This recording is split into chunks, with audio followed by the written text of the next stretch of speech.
আসসালামু আলাইকুম everyone, welcome to tedder দাদু। আজকে আমরা বেসিক্যালি গোল্ড মার্কেটের যে টেকনিক্যাল এবং ফান্ডামেন্টাল আপডেট সেটা নিয়ে কথা বলবো। তো চলুন শুরু করা যাক। তো গোল্ডের আমি বর্তমানে 15 মিনিটের চার্টে আছি। তো কালকের দিনে কিন্তু আমরা মার্কেটে বেশ কয়েকটা ম্যাচর নিউজ এসেছিলো, ঠিক আছে। আমরা কিন্তু এই ডাটাগুলো দেখেছি।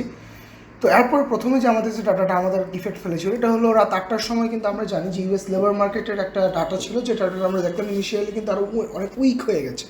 আর গোল্ড মার্কেট কিন্তু এই যে 2500 যে একটা সাইকোলজিক্যাল লেভেল, এটার মধ্যে কিন্তু ঘুরপাক খাচ্ছে। এবং এরপর যা রাত 12টার সময় আজ রাত 12টায় যে ইটা ছিল আপনার এফওএমসি মিটিং মিনিটস, এই মিটিং মিনিটসে কিন্তু আমরা মোটামুটি একটা ইন্টেনশন তাদের দেখতে পেয়েছি যে তারা একটা সেপ্টেম্বরে তারা কিন্তু একটা রেট কাট করে ফেলতে পারে। তো এখন কোশ্চেন হতে পারে যে রেট কাট যদি তারা একটা প্রেডিকশন হয়ে যায় তো গোল্ড প্রাইস তার উপরে যাওয়ার কথা। বাট সত্যি কথা বলতে গেলে মার্কেট কিন্তু এটা প্রাইসিং অনেক আগে থেকেই করে ফেলছে। তাহলে এখন মার্কেট অ্যাকচুয়ালি কিসের জন্য ওয়েট করতেছে, এটা হলো মেইন কনসার্ন। তো এটা নিয়ে যদি আমরা একটু ডিটেলস কথা বলি, যে এখন মার্কেট ওয়েট করতেছে হলো এই যে জ্যাকসন হলে যে পাওয়েলের যে স্পিচটা আছে সেটার জন্য ওয়েট করতেছে। অ্যানাদার ওয়ান, মার্কেট আরও চায় যে নেক্সট মান্থের যে আপনার হলো লেবার মার্কেটে যে ডাটাটা আসবে সেটাকেও আরও দেখবে, এবং এছাড়াও যে আরও ম্যাক্রো ইকোনমিকের যে ডাটাগুলো আছে এই ডাটাগুলো মার্কেট ফলো করবে একটা স্ট্রংগেস্ট ডিসিশন নেওয়ার জন্য, ঠিক আছে।